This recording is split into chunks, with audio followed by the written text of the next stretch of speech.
عورتوں کو بھی اعتکاف کرنا چاہیے. عن عائشہ رضی اللہ عنہا ان النبی صلی اللہ علیہ وسلم کان یعتکف العشر الاواخر من رمضان حتی توفاہ اللہ ثم اعتکف ازواجہ من بعدہ. رواہ مسلم. حضرت عائشہ رضی اللہ تعالی عنہا سے روایت ہے کہ نبی اکرم صلی اللہ علیہ وسلم رمضان المبارک کا آخری عشرہ 21 سے 30 رمضان تک اعتکاف فرمایا کرتے تھے، یہاں تک کہ آپ نے وفات پائی. آپ کے بعد آپ کی ازواج مطہرات نے اعتکاف کیا. اس سے مسلم نے روایت کیا ہے. اگر کسی کو اعتکاف کے لیے 10 دن میسر نہ آ سکے تو جتنے دن میسر ہوں اتنے دنوں کا ہی اعتکاف کر لینا چاہیے، حتیٰ کہ ایک رات کا اعتکاف بھی درست ہے، چند گھنٹوں کا بھی کر سکتے. عن ابن عمر رضی اللہ عنہما ان عمر سأل النبی صلی اللہ علیہ وسلم قال كنت نذرت في الجاهلية ان اعتكف ليلة في المسجد الحرام قال اوف بنذرك. رواہ البخاری. حضرت عبداللہ بن عمر رضی اللہ عنہ سے روایت ہے کہ حضرت عمر رضی اللہ عنہ نے نبی اکرم صلی اللہ علیہ وسلم سے پوچھا، میں نے زمانہ جاہلیت میں مسجد حرام میں ایک رات کا اعتکاف کرنے کی نظر مانی تھی، پوری کروں یا نہ کروں؟ یعنی دور جاہلیت میں ایسا سوچا تھا. آپ نے فرمایا اپنی نظر پوری کرو. اسے بخاری نے روایت کیا. اب یہاں جو آپ کے ذہن میں سوال آ رہا ہوگا کہ عورتیں کہاں اعتکاف کریں، مسجد میں کریں کہ گھر میں کریں؟ تو بات یہ ہے کہ اعتکاف تو مسجد ہی میں ہے، لیکن اگر کسی مسجد میں یا قریب میں کوئی ایسی جگہ ہے ہی نہیں، یعنی مسجد میں تو عموماً بعض اوقات عورتوں کی نماز پڑھنے کی جگہ نہیں، تو اعتکاف کی جگہ کہاں ہوگی؟ یا یہ کہ جگہ تو ہے لیکن محفوظ نہیں، تو ایسی صورت میں پھر انسان بالکل نیکی سے محروم نہ رہے، گھر میں بیٹھ جائے جہاں اس نے اپنی نماز کی جگہ گھر میں بنائی ہوئی ہے. لیکن اصل اعتکاف جو مسنون ہے وہ جامع مسجد میں ہی ہوتا ہے، گھر کی مسجد میں یا اس میں نہیں ہوتا. اب اس میں آپ سوچ رہے ہوں کہ کنفیوژن ہو گیا آپ کے، اچھا یہ ہوتا ہے یہ نہیں ہوتا، اسی لیے بہت سوال اٹھتے ہیں. اگر ایک بات آپ سمجھ لیں تو سارے کنفیوژن دور ہو جائیں گے. ایک ہے آئیڈیل سچویشن جو اصلی ہے، اور وہ کیا ہے؟ 10 دن کا اعتکاف روزے کے ساتھ جامع مسجد کے اندر، جس میں ساری شرائط پوری کی جائے جو بھی بیان کی گئی، کہ باہر نہ جنازے کے لیے نہ ہی کسی اور ضرورت کے لیے، کہ مسلسل مستقل طور پر انسان وار. دوسری صورت یہ ہے کہ وہ کرنے کی یعنی اس اعلیٰ درجے کی نیکی کی تو یا ہمت نہیں یا چانسز نہیں یا کوئی چوائس ہی نہیں یا کوئی فیسلٹی نہیں، تو اس صورت میں آپ کیا کریں؟ دن کم کر سکتے ہیں. اگر کسی کو کوئی ایسا شرعی عذر ہے کہ روزہ نہیں رکھ رہا تو سوچتا چلو میں ایک جگہ بیٹھ کے عبادت کر لوں، مسجد میں نہیں تو گھر میں بیٹھ جائے، وہ پھر کیا ہے؟ کنوینئنس کا اعتکاف ہے. ٹھیک ہے، تو کنوینئنس میں تو پھر آپ ایک دن کا کر لیں، گھر میں بیٹھ کے کر لیں، کھانا بھی پکا لیں اور آ کے اپنی جگہ پہ بھی بیٹھ جائیں، پھر وہ ایک دوسری صورت ہے. تو اس فرق کو اگر آپ پہچان جائیں تو سارے مسئلے حل ہو جائیں گے. یا تو آپ وہ اعتکاف کریں جو اصل اعتکاف ہے جس کو اعتکاف کہا گیا، اور اگر وہ نہیں تو پھر جو چاہیں کریں، جتنی دیر بھی کریں، کیونکہ عبادت ضائع نہیں ہوتی. یعنی یہ گھنٹے جو چند گھنٹوں یا رات کا ہوگا، یہ ضروری نہیں ہے کہ آپ عصر کے وقت کریں یا صبح کے وقت کریں، جب بھی موقع ہو. ہاں نیت کر لیں. تراویح کے لیے جب آپ جائیں تو اس وقت کی نیت کر لیں کہ میں اس وقت میں اعتکاف میں ہوں بس. اصل میں فائدہ اس کا کیا ہے؟ یکسوئی سے عبادت کرنا، یہ اصل مقصد ہے. لیلۃ القدر کی فضیلت اور اس کے مسائل. لیلۃ القدر میں عبادت گزشتہ گناہوں کی مغفرت کا باعث ہے. عن ابی ہریرہ ان رسول اللہ صلی اللہ علیہ وسلم قال من قام لیلۃ القدر ایمانا واحتسابا غفر له ما تقدم من ذنبه. متفق علیہ. حضرت ابو ہریرہ رضی اللہ عنہ سے روایت ہے کہ نبی اکرم صلی اللہ علیہ وسلم نے فرمایا، جس نے لیلۃ القدر میں ایمان کے ساتھ ثواب کی نیت سے قیام کیا، یہ جو قیام کا لفظ ہے یہ قابل غور ہے، اس کے گزشتہ گناہ معاف کر دیے جاتے ہیں. تو آخری راتوں کی بہترین عبادت طویل نمازیں ہیں، لمبا قیام ہے. اسے بخاری اور مسلم نے روایت کیا ہے.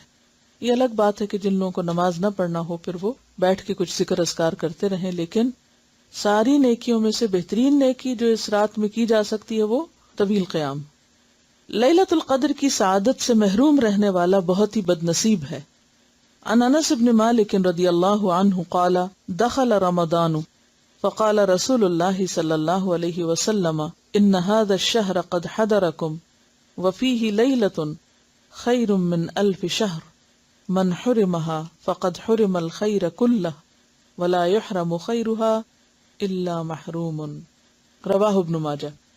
حضرت انس ابن مالک رضی اللہ عنہ سے روایت ہے کہ رمضان آیا تو رسول اللہ صلی اللہ علیہ وسلم نے فرمایا، یہ جو مہینہ تم پر آیا ہے اس میں ایک رات ایسی ہے جو 1000 مہینوں سے بہتر ہے۔ جو شخص اس کی سعادت حاصل کرنے سے محروم رہا وہ ہر بھلائی سے محروم رہا۔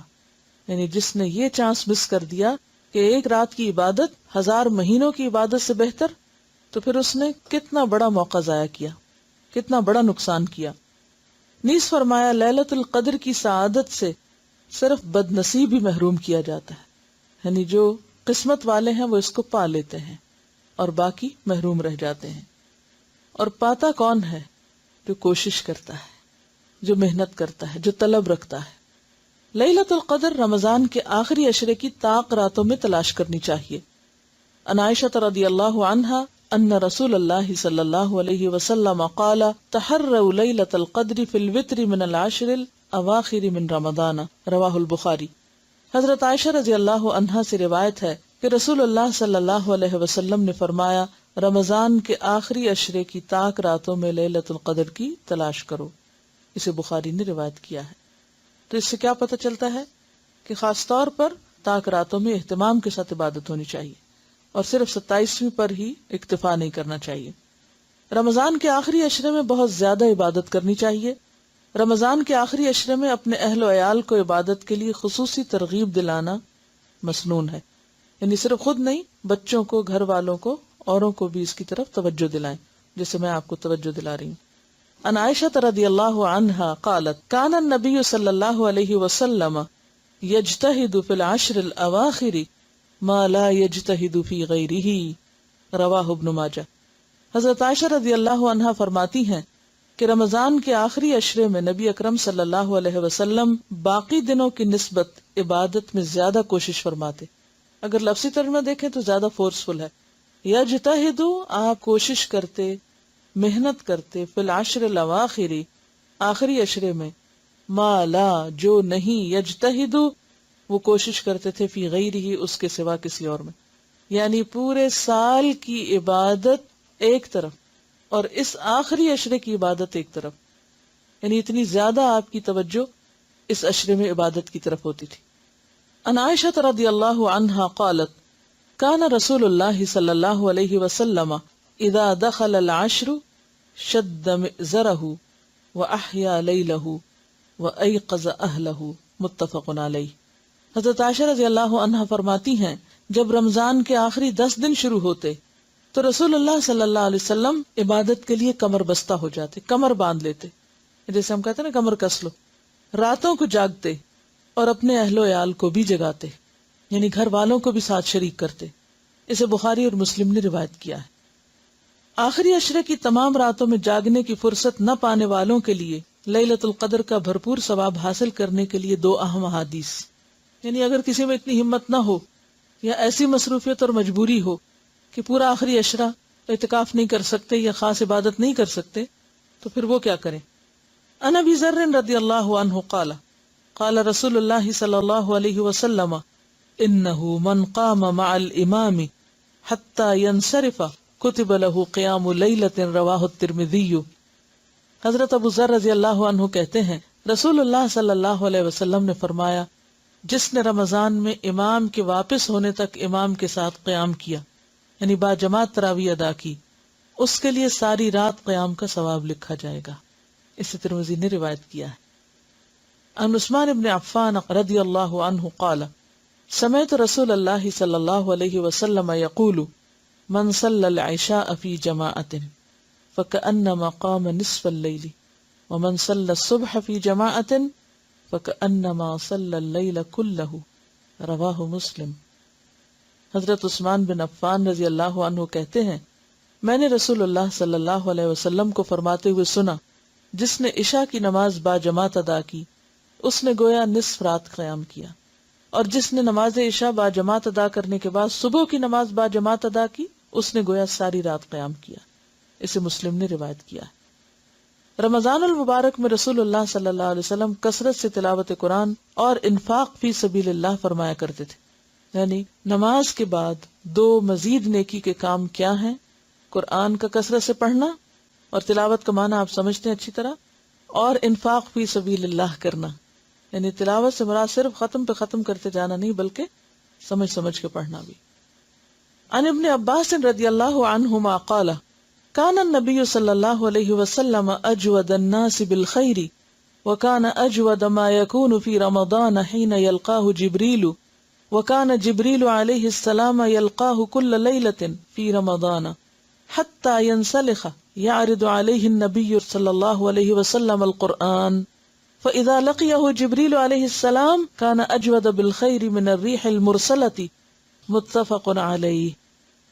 حضرت عبداللہ بن عباس رضی اللہ عنہما فرماتے ہیں رسول اللہ صلی اللہ علیہ وسلم لوگوں کے ساتھ بھلائی کرنے میں بہت سخی تھے، لیکن رمضان میں جب حضرت جبریل علیہ السلام آپ سے ملتے تو آپ اور بھی زیادہ سخی ہو جاتے، یعنی عام دنوں کی نسبت زیادہ سخاوت ہوتی تھی آپ کی.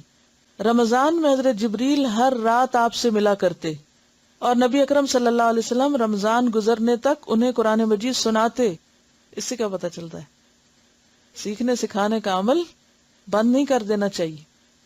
ایک پورے سپارے کا ترجمہ بیٹھ کے آپ دہرا لیں، کسی کو سنا دیں، کچھ کر لیں، اس سے کیا ہوگا؟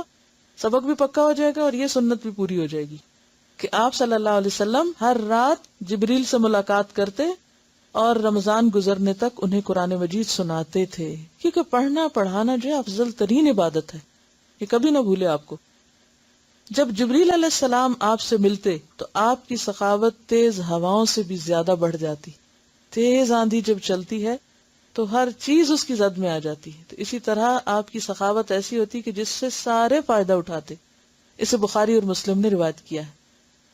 لیلۃ القدر میں یہ دعا پڑھنا مسنون ہے، یعنی خاص طور پر ہر رات نمازوں کے درمیانی وقفے میں اٹھتے بیٹھتے کثرت سے یہ دعا پڑھیں. عن عائشہ رضی اللہ عنہا قالت قلت یا رسول اللہ صلی اللہ علیہ وسلم ارأیت ان علمت ای لیلۃ لیلۃ القدر ما اقول فیہا قال قولی اللہم انک عفو تحب العفو فاعف عنی رواہ الترمذی. حضرت عائشہ رضی اللہ عنہا سے روایت ہے میں نے پوچھا یا رسول اللہ صلی اللہ علیہ وسلم اگر میں شب قدر پالوں تو کون سی دعا پڑھوں؟ نبی اکرم صلی اللہ علیہ وسلم نے فرمایا کہو یا اللہ تو معاف فرمانے والا ہے، معاف کرنا پسند کرتا ہے، لہٰذا مجھے معاف فرما. اسے ترمذی نے روایت کیا ہے. اور اس میں آپ دیکھیے کہ جیسے افضل ترین عبادت اگرچہ لمبی نماز ہے یا پھر یہ کہ باجماعت تراویح ہے، لیکن بعض اوقات ایسا ہوتا ہے انسان تھک بھی جاتا ہے. یعنی کہ کھڑے ہو کے آپ نے طویل نماز پڑھی، پھر آپ بیٹھ گیا، بیٹھ کے کیا پڑھیں؟ پھر آپ قرآن پڑھنا شروع کر دیں، پھر آپ کھڑے ہو کے نماز پڑھیں، اور جو ناظرہ قرآن ہے وہ نمازوں میں پڑھ لیں اور بیٹھنے کے وقفے میں ترجمے کے ساتھ دہرا لیں، حق تلاوت ہی کریں. اور اس کے علاوہ پھر دعائیں مانگیں، ہر قسم کی دعائیں، لیکن خاص طور پر یہ دعا اللہم انک عفو تحب العفو فاعف عنی. وآخر دعوانا الحمد للہ رب العالمین. سبحانک اللہم وبحمدک نشہد ان لا الہ الا انت نستغفرک ونتوب الیک. السلام علیکم ورحمۃ اللہ وبرکاتہ.